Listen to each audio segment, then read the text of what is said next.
If you drive a sedan, hatchback, coupe, station wagon, or even a shooting brake, you may have noticed that more and more vehicles seem to tower over you, making it more difficult to see around other cars and traffic. This is because over the past few decades, a certain body style has come to dominate the automotive market: the sport utility vehicle.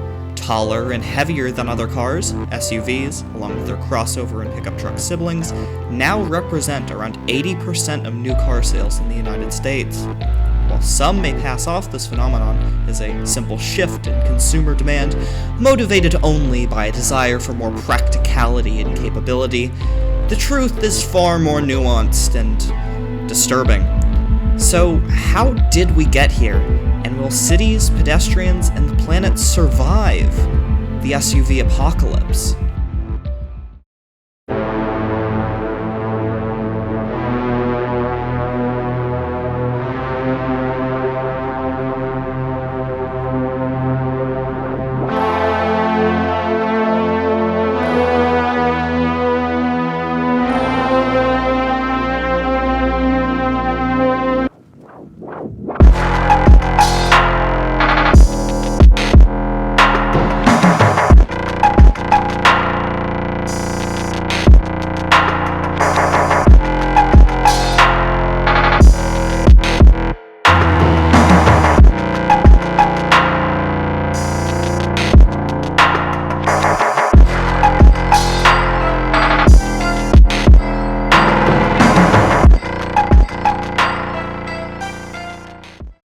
Before we talk about how SUVs became the most popular type of vehicle in much of the world, a brief history of the body style is in order. Nobody seems to agree on what the first SUV was, but here are a few that some people mention. The 1938 Chevrolet Suburban, which was based on the contemporary Chevrolet full-size truck, featured an aluminum two-door station wagon body and could carry up to 8 people, just like the enormous 2023 version. In 1944, Willis created a civilian version of the military Jeep and added a 7-passenger station wagon body to it in 1946, while still featuring 4-wheel drive, a big deal at the time. The 1948 Land Rover Series 1 brought Jeep-style vehicles across the pond to England, and the 1952 International Harvester Travelall brought competition to the Chevy Suburban. The Travelall is also important because it could be considered to be the first 4-door SUV, adding the option as early as 1961. The Toyota Land Cruiser, International Harvester Scout, and Ford Bronco all emerged to challenge the Jeep CJ. Additionally, the 1963 Jeep Wagoneer and 1970 Land Rover Range Rover added refinement and desirability to the SUV formula, setting the blueprint for modern luxury SUVs. Other than the Wagoneer and the Range Rover, though, sport utility vehicles were used for, you guessed it, utility. They were popular with farmers and outdoor enthusiasts, not suburban moms taking their kids to soccer practice. That was what station wagons were for. But then, in 1973, the course of automotive history changed forever. In response to the United States' support of Israel in the Yom Kippur War, the Arab members of the Organization of the Petroleum Exporting Countries, or OPEC, quadrupled the price of oil globally and halted exporting all oil to the US, Western Europe, and Japan. This caused the notorious 1973 oil crisis, which threw motorists into a widespread panic, especially in the US. People lined up at gas stations for hours just to find out that the station had run out. Car buyers ditched their enormous American land yachts, including SUVs, for more efficient European and Japanese options, and the US government instituted its first fuel economy regulations. The 1975 Corporate Average Fuel Economy Standards dictated that every automaker's fleet of cars had to have an average fuel economy of 18 miles per gallon by 1978. Sounds pretty reasonable, right? Well, notice how I said cars earlier. Regulations for light trucks didn't come until the following year. It said that 2-wheel drive trucks had to achieve 17.2 miles per gallon, while 4-wheel drive trucks only had to achieve 15.8. So, they weren't really that far apart, and the regulations appeared to make sense. But by the time CAFE standards for cars began to stagnate after reaching 27.5 miles per gallon in 1985, Trucks only needed to reach around 20 miles per gallon. To this day, there is still quite a large gap between passenger car fuel economy requirements and light truck fuel economy requirements. Another component of the United States' environmental legislation is the gas guzzler tax, which was implemented on cars which had especially poor fuel economy, starting in 1978. Light trucks, however, were exempt from this tax, and still are to this day. The large gap and distinction between these two categories of vehicles still exists in the US and inadvertently allowed for the rise of fuel-inefficient SUVs. Also, in 1964, and I promise this is somehow related, West Germany and France placed a tariff on American chicken meat, and the US government got pretty mad about it.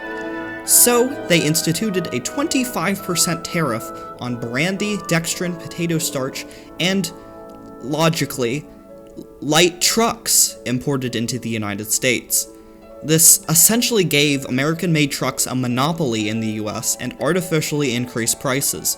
The chicken tax, as it is known, still exists today for light trucks, which is why almost all pickup trucks made for the US market are made in America. This is sort of a side note, as SUVs don't count as light trucks under the chicken tax, but it does display how important pickup trucks are to American automakers. Environmental regulations, combined with shifting consumer perceptions of what an SUV could be, helped fuel the SUV craze that occurred in the following decades. The 1984 Jeep Cherokee, born from the last gasps of the American Motors Corporation, is widely credited with sparking the modern SUV craze in America. It was relatively compact, available with a four-door body, and featured a unibody chassis design for better driving dynamics and more space efficiency. The Cherokee was immensely popular, and it ended up outliving AMC itself by a large margin. Over its 18-year production run, nearly 3 million XJ generation Cherokees were produced, not counting the licensed versions built in China until 2014. That's a topic for a whole nother video. Anyway. The Cherokee was widely bought by families who thought that they would someday need four-wheel drive, and caused a new wave of four-door, family-minded SUVs. The 1990 Ford Explorer, which became ubiquitous among soccer moms who thought that they were really cool by not buying a minivan or station wagon. For the Fergusons, just going to the store can be quite an adventure. Was an immense sales success for Ford, and despite what the marketing materials might suggest, the Explorer didn't do much exploring, despite its Ranger truck platform and four-wheel drive. Unless you count visiting a wide variety of shopping centers in Middle America to be exploring. Everyone wanted an SUV in the 90s, but not everyone wanted to deal with a truck-like driving experience and atrocious fuel economy. So, manufacturers responded with crossover utility vehicles, or CUVs, which were car-based, slightly more efficient SUVs with computer-controlled all-wheel drive systems, rather than selectable four-wheel drive systems. Pioneered in the late 1990s by vehicles like the Toyota RAV4 and Honda CR-V, these glorified hatchbacks sold like overpriced bottles of water on a scorching day.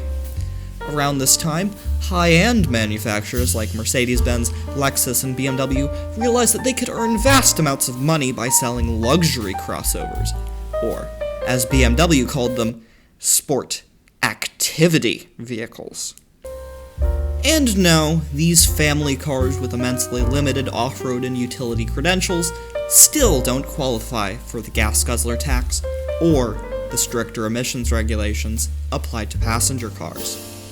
Because of course they don't. By this point, the SUV had a powerful allure to the average American consumer, conjuring up images of conquering the wilderness and plowing through snowstorms. In the late 1990s, Subaru figured out that if they raised the suspension and added body clouding to their all-wheel drive station wagons, people would think that they were crossovers and buy them in droves. The Outback and Outback Sport, which eventually became the Crosstrek, became some of Subaru's most popular models, and other manufacturers, such as Volvo, followed suit. This strategy of lifting a station wagon had failed to save AMC in the 1980s, but worked just fine in this brave new world. The early 2000s in America displayed the rise of SUVs that were so large and inefficient that they were essentially caricatures of quote-unquote standard SUVs. The entire Hummer brand and the Ford Excursion come to mind. In addition, BMW decided to start what is arguably the most baffling automotive trend with the X6, a quote-unquote sport activity coupe. The X6 was not sporty, definitely not active or adventurous, and still had 4 doors, meaning it wasn't a coupe either. What it was an uglier, more expensive, and less practical version of the X5. Somehow, BMW still sells this monstrosity, and most other luxury manufacturers have attempted to cash in on its inexplicable success. In my opinion, SUV coupes are a shining symbol of everything wrong with today's car market, and I could rant about them until the end of time. But I won't, so you're welcome.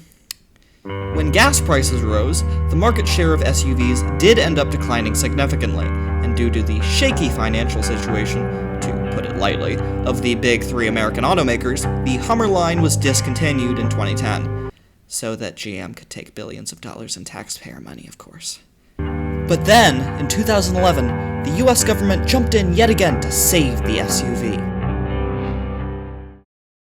That year, for the first time, CAFE requirements considered a vehicle's footprint, meaning that manufacturers who sold larger vehicles, mainly trucks and SUVs, would have to meet less stringent standards than those who produced smaller ones. While this makes sense in theory, it further encouraged automakers to make even more SUVs, crossovers, and other types of light trucks. It didn't help that light trucks were still categorized separately from passenger cars. Yet again, regulations made the production of light trucks to be more profitable and easier than ever, while making standard passenger cars a tough sell for penny-pinching executives. The result is that the vast majority of new cars in America fall into 4 different categories: trucks, SUVs, crossovers, and cars pretending to be crossovers. The first 3 are self-explanatory, but it seems as if automotive marketing departments are dead set on convincing everyone that their cars are actually crossovers. Station wagons are crossovers, hatchbacks are crossovers, and even the new Toyota Crown sedan has standard all-wheel drive and black plastic body cladding. The universal sign of, guys, I am super adventurous and rugged. And it's worth restating that even if we consider only what the US government describes as light trucks, they still made up over 80% of new car sales in October 2021, and 78.5% throughout that entire year.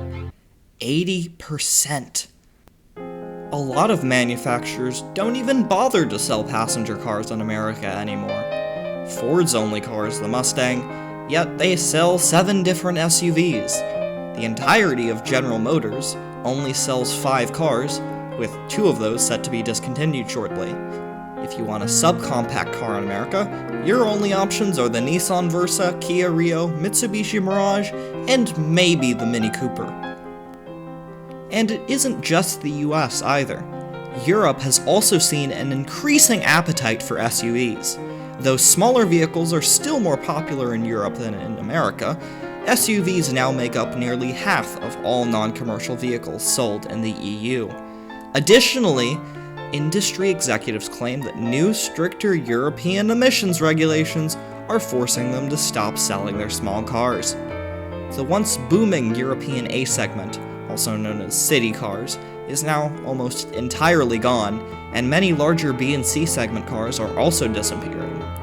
Ford of Europe, for example, is discontinuing their still popular Fiesta and Focus models in favor of SUVs. Now, you might have noticed that I've talked a lot about emissions regulations, and might wonder if I'm actually a corporate mouthpiece for some big automaker who wants to spend less money on emission control technology.